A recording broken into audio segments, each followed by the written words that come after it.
আবু জেহেলও কিন্তু আল্লাহকে স্রষ্টা হিসাবে মানত। আবু জেহেলও আল্লাহকে স্রষ্টা হিসাবে মানত। কোরআনের কথা, এটা আমার কথা না, হাদিসেরও কথা না, কোরআনের ভিতরে আছে। আলিহি ওয়া আসহাবিহি ওয়া বারিক ওয়া সাল্লিম। আল্লাহুম্মা সাল্লি আলা মুহাম্মাদ ওয়া আলা আলি মুহাম্মাদ কামা সাল্লাইতা আলা ইব্রাহিম ওয়া আলা আলি ইব্রাহিম ইন্নাকা হামিদুম মাজিদ। اللهم بارك على محمد وعلى آل محمد كما باركت على إبراهيم وعلى آل إبراهيم إنك حميد مجيد بلغ العلا بكماله كشف العالمين দরবারে অসংখ্য গণিত শুকরিয়া যে মহান রব্বুল আলামিন আমাদেরকে এই পবিত্রতম দিন ইয়াউমুল জুমআহ, জুমার দিনে আল্লাহ রাব্বুল আলামিন আমাদেরকে একত্রিত হওয়ার তৌফিক দান করছেন। এই জন্য আমরা দিল থেকে শুকরিয়া আদায় করি আলহামদুলিল্লাহ। জুমার দিন একত্রিত হওয়ার দিন। জুমআ শব্দটাই হলো একত্রিত হওয়া। বুখারীর হাদিসের ভিতরে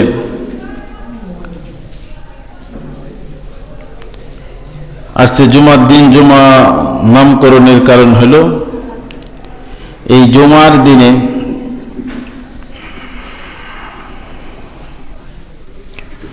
আদম আলাইহিস সালামকে বানানোর জন্য জমিনের বিভিন্ন জায়গা থেকে যে মাটি আল্লাহ রাব্বুল আলামিন নিয়েছিলেন, সমস্ত মাটিকে একত্রিত করছেন এই জুমার দিনে। একত্রিত করা, মাটি, সকল মাটিকে একত্রিত করছেন, এই জন্য এই দিনটাকে বলা হয় জুমাআর দিন।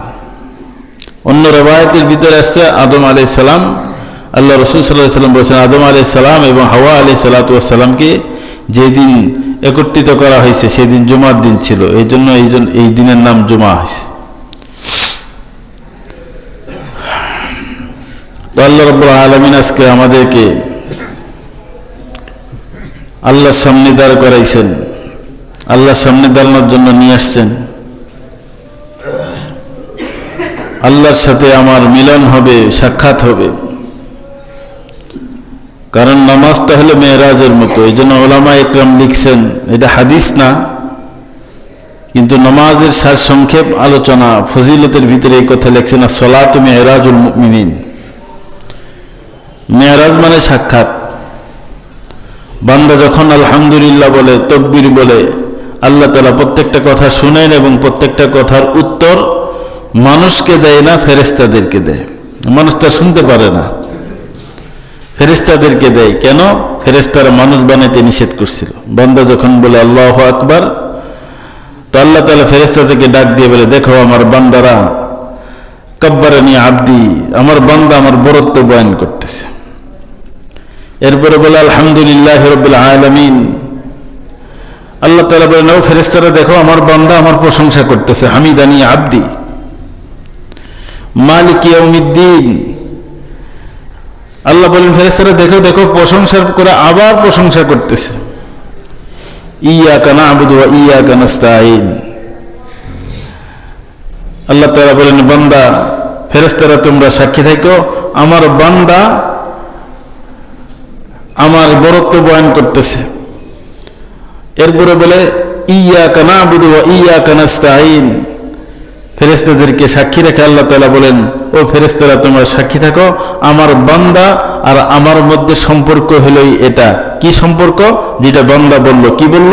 ইয়্যাকা না'বুদু, হে আল্লাহ আমরা আপনারই ইবাদত করি, ওয়া ইয়্যাকা নাস্তাঈন, আমরা আপনার কাছেই সাহায্য চাই। তো বান্দার প্রত্যেকটা তেলাওয়াতের উত্তর আল্লাহ তাআলা দিতে থাকেন। বান্দা যখন সেজদায় যায়, নামাজের সেজদায় যখন বান্দা যায়, তখন সবচাইতে বেশি নিকটবর্তী বান্দা তার মনিবের হয়ে যায়। যখন বান্দা সেজদায় যায় তখন আল্লাহর বান্দার ভিতরে কোনো পর্দা থাকে না। এই জন্য নামাজকে মেরাজুল মুমিন বলা হয়েছে, আল্লাহর সাথে সাক্ষাৎ। এটা হাদিস না, কিন্তু নামাজের সমস্ত কিছু বিবেচনা করলে এটাই বোঝা যায় যে একজন মানুষ বান্দা যখন নামাজে দাঁড়াইল, সে যেন আল্লাহ তাআলার সাথে সাক্ষাতের জন্য দাঁড়ায় গেল। সুবহানাল্লাহ। আল্লাযী ইউনাজি রাব্বাহু, যে বান্দা যদি আল্লাহর সাথে কথোপকথন করতে চায় সে যেন নামাজে দাঁড়ায় যায়। এজন্য বলা হয়েছে সালাতু মিরাজুল মুমিনিন। তো আল্লাহ রাব্বুল আলামিন আমাদেরকে তার ঘরে নিয়ে আসছেন তার সাথে কথা বলার জন্য, ভাব বিনিময় করার জন্য। এজন্য আমরা শুকরিয়া আদায় করি, আলহামদুলিল্লাহ। মুহতারাম হাজিরিন, আমরা কয়েক সপ্তাহ যাবৎ যে বিষয়গুলো নিয়ে আলোচনা করতেছি, শুনতেছি, খুবই গুরুত্বপূর্ণ বিষয়। এবং যে বিষয়গুলো নিয়ে আলোচনা হয়, এই আলোচনা শুধু জানার জন্য নয়। কারণ সুদ খাওয়া যাবে না এইটা জানে না এমন কোনো মুসলমান নাই, জিনা করা যাবে না এটা জানে না এমন কোনো মুমিন নাই, মুসলমান নাই, আল্লাহর সাথে শিরিক করা যাবে না এটা জানে না এমন কোনো মুসলমান নাই। তাহলে জানার পরেও কেন আলোচনা?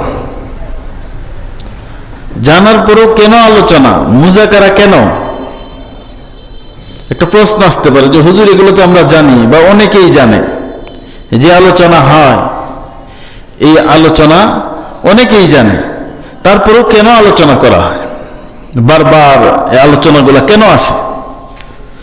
আলোচনা আসার কারণ হলো আল্লাহ রাব্বুল আলামিন কোরআনে পাকের ভিতরে ইরশাদ করেছেন, ওয়াযাক্কির ফাইন্না যিকরা তানফাউল মুমিনিন। তোমরা আলোচনা করতে থাকো, আলোচনার দ্বারা মুমিনের ফায়দা হয়। আলোচনার দ্বারা কি হয়? মুমিনের ফায়দা হয়। তা আসলে আমরাও যাতে এই নিয়তে না বসি যে যাক অনেক কিছু জানা যায় বয়ানে বসলে, আসলে জানার নাম কামিয়াবি নয়, মানার নাম কামিয়াবি। জানার নাম কামিয়াবি নয়, মানার নাম কামিয়াবি। কথাটা এমন নয়, বিষয়টা হলো জানার নাম ঈমান নয়, মানার নাম হলো ঈমান। সাহাবায়ে কেরাম কি করছে? ক্বালু সামি'না ওয়া আতা'না, সামি'না ওয়া আতা'না।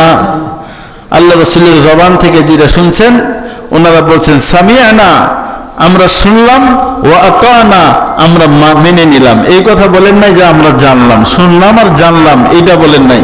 বলছেন সামি'না, আমরা শুনলাম, ওয়া আতা'না, সঙ্গে সঙ্গে আমরা মেনে নিলাম। কারণ জানার দ্বারাই কখনো কি হয় না? ঈমান হয় না। ঈমান হলো সর্বোচ্চ পর্যায়ের কামিয়াবি। যার যে পরিমাণ ঈমান হাসিল হয়েছে সে সেই পরিমাণ কামিয়াবি হাসিল করেছে, সফলতা অর্জন করেছে। ঈমানের স্তর আছে, সবার ঈমান এক সমান নয় এবং সব সময় ঈমান এক সমান থাকে না। এই জন্য তো রাসূল বলছেন যে ঈমানকে নবায়ন করো। তো ঈমান যার যে পর্যায়ের হবে, যে স্তরের হবে, তার দুনিয়া আখিরাতের সফলতাও ওই পর্যায়ের হবে। এই জন্য বলছে জানার নাম কামিয়াবি নয়, মানার নাম কামিয়াবি। আর আমার বলার মাকসাদ কি? আমার বলার মাকসাদ হলো এটা যে মানুষের, মুসল্লিদের কান আর দিল থেকে আমার জবান থেকে আমার কান আর দিল সবচেয়ে নিকটবর্তী। মুসল্লিদের কান আমার জবান থেকে যত দূরে, তার চাইতে আমার কান কাছে। মুসল্লিদের দিল আমার জবান থেকে, মুখ থেকে যত দূরে, তার চাইতে আমার দিল কাছে। এই জন্য আমার কান যাতে আগে কথাটা শুনে, আমার কান যেন, আমার দিল যেন এই কথাটাকে আগে গ্রহণ করে, এই জন্যই মূলত মুজাকারা। আমি একজন মুমিন, এই জন্য আল্লাহ তাআলা বলছেন মুমিন তোমরা বেশি বেশি আলোচনা করো, যাতে করে এতে করে মুমিনের ফায়দা হয়। আমি ওই ফায়দার নিয়তে আলোচনা করতেছি। হেদায়েত আমার হাতে নাই যে আমি এমন বয়ান করা দিলাম মুসল্লি সব হেদায়েত পেয়ে গেল গা, এরকম নয়। হেদায়েতের মুহতাজ আমিও হেদায়েতের ভিখারি। যে আলোচনা যেভাবে হয়, হয়তোবা যখন আমি আসি আলোচনা করার জন্য, অনেক কথা এমন হয় যেগুলো আমি কল্পনাও করি নাই, অনেক আগে শুনেছি কোন উস্তাদের কাছে, কোন বুজুর্গদের কাছে, যার কারণে হঠাৎ করে কথাটা মনে পড়ে যায় আর বের করে দেয়। আমি মনে করি এবং আল্লাহ তাআলার কাছে এই কামনাই করি, আমাদের দুনিয়া আখিরাতের জন্য যেই কথাগুলো কল্যাণকর হবে, আল্লাহ রাব্বুল আলামিন যেন সেই কথাগুলি আমার জবান দিয়ে বের করে দেয় এবং এই কথাগুলোর উপর যেন আমাকে এবং সকলকে আমল করার তৌফিক দান করে। মুহতারাম হাজিরিন, দুসরা কোনো নিয়ত আমার নাই। আমি কোনো সুর দিয়ে বয়ান করি না, সুর আসলেও অফ করে দিই, যাতে করে কখনো, এটা আমার ব্যক্তিগত কথা, যাতে করে কখনো ওই বক্তব্যের মঞ্চে যাতে আমাকে উঁচু না হইতে হয়, আমার নফস যাতে ওই দিকে না যায়। তার কারণ আমল আমার যেমনই হোক, বয়ানের উপরে ভিত্তি করে কাল হাসরের ময়দানে আমার বিচার হবে। বয়ানের উপরে ভিত্তি করে হাসরের ময়দানে বিচার হবে। আমি যদি সুর দিয়ে বা ইমোশনাল ব্ল্যাকমেল করে মানুষকে হেদায়েতের চেষ্টা করি, আমার হেদায়েত না থাকে, কাল হাসরের ময়দানে আমার মুসল্লিরা জান্নাতে চলে যাবে আর আমি জাহান্নামে যাব। জাহান্নামের পাশ দিয়ে যখন মুসল্লিরা যাবে তখন বলবে, বাপ রে বাপ, হুজুর আপনার ওয়াজ শুনি আমরা জান্নাতে হয়েছি, আপনার এই অবস্থা কেন? আল্লাহ তাআলা বলেছেন, ইয়া আইয়ুহাল্লাযীনা আমানু লিমা তাকুলুনা মা লা তাফআলুন কাবুরা মাকতান ইনদাল্লাহি আন তাকুলু মা লা তাফআলুন। হে ইমানদারগণ, তোমরা যা বলো কেন তা করো না, অর্থাৎ যেটা করো না এটা তোমরা বলো কেন? মাকসাদ যদি এরকম হয় যে আমাকে ভাইরাল করতে হবে, মানুষ যাতে আমাকে চায়, এই ধরনের মাকসাদ হলে আমার প্রতিটা কথার বিচার কাল হাসরের ময়দানে হবে। আর যদি হেদায়েত, আমার উদ্দেশ্য যদি আমার হেদায়েত থাকে, আমি চেষ্টা করতেছি, মওত পর্যন্ত চেষ্টা করে যাব আল্লাহ রাব্বুল আলামিন যেন মওত পর্যন্ত হকের উপরে কোরআন এবং সুন্নাহ অনুযায়ী জিন্দেগি পরিচালনা করার তৌফিক দান করেন। তাহলে আমার রাস্তা খোলা আছে। আমি ছাত্র, আমি উস্তাদ হই নাই, উস্তাদ হইতেও চাই না। আমি যেন মওত পর্যন্ত ছাত্র থাকতে পারি, কারণ ছাত্রের গুনাহ মাফ, ছাত্রের গুনাহ মাফ। দুনিয়াতে ছাত্রের ভাড়া হলো হাফ, আর আখিরাতে ছাত্রের গুনাহ মাফ। কিন্তু ছাত্রটা হইতে হবে কোরআন হাদিসের, ইলমে দ্বীনের তালেব হতে হবে, ছাত্র হতে হবে। যা হোক, আলোচনা এমনি একদিকে চলে যায়। যেই কথাটা বলতেছিলাম সেটা হলো, জানার নাম ঈমান নয়, মানার নাম ঈমান। ঈমান যেহেতু সর্বোচ্চ পর্যায়ের সফলতা, এই জন্য অনেকেই বলছেন জানার নাম কামিয়াবি নয়, মানার নাম কামিয়াবি। এই বিষয়টা নিয়ে যদি আলোচনা করি আজকে সময় শেষ হবে। শুধুমাত্র আমি বলবো, আপনাদের কাছ থেকে প্রশ্নের উত্তর নিব এবং আমি আপনাদেরকে বলবো যে আমাদের ঈমানটা কোন পর্যায়ের, আমাদের মানাটা কোন পর্যায়ের। আচ্ছা, আমাকে প্রশ্নের উত্তর দেন, আবু জেহেল কি মুমিন ছিল না মুশরিক ছিল? বলেন সবাই। মুশরিক, কাফির ছিল। হ্যাঁ, কি ছিল? কাফির ছিল। আবু লাহাব কাফির, সবাই একমত। আবু জেহেলও কাফের মুশরিক, আবু লাহাবও কাফের মুশরিক। তো আমরা মুমিন হলাম কিভাবে? আমাদের একটা ধারণা হলো, আমরা মানি, আমরা জানি যে আমাদের স্রষ্টা আল্লাহ এবং আমরা আমাদের নবীকে বিশ্বাস করি। এই তো আমাদের থিওরি। আমরা মানি আমাদের স্রষ্টা আল্লাহ এবং আমাদের নবী মুহাম্মদ সাল্লাল্লাহু আলাইহি সাল্লাম। এর ভিত্তি করেই কিন্তু আমরা বলি যে আমরা মুমিন, আমরা মুসলমান। কিন্তু কখনো চিন্তা করেছেন কি যে আবু জেহেলও কিন্তু আল্লাহকে স্রষ্টা হিসাবে মানত। আবু জেহেলও আল্লাহকে স্রষ্টা হিসাবে মানত। কোরআনের কথা, এটা আমার কথা না, হাদিসেরও কথা না, কোরআনের ভিতরে আছে। আবু জেহেল যখন বড় বড় অহংকারের সাথে কথাবার্তা বলতো, তখন আল্লাহ তাআলা তার হাবিব সাল্লাল্লাহু আলাইহি সাল্লামকে সান্ত্বনা দেওয়ার জন্য বলতেন, ও আমার হাবিব, ওয়ালা ইন সাআলতাহুম মান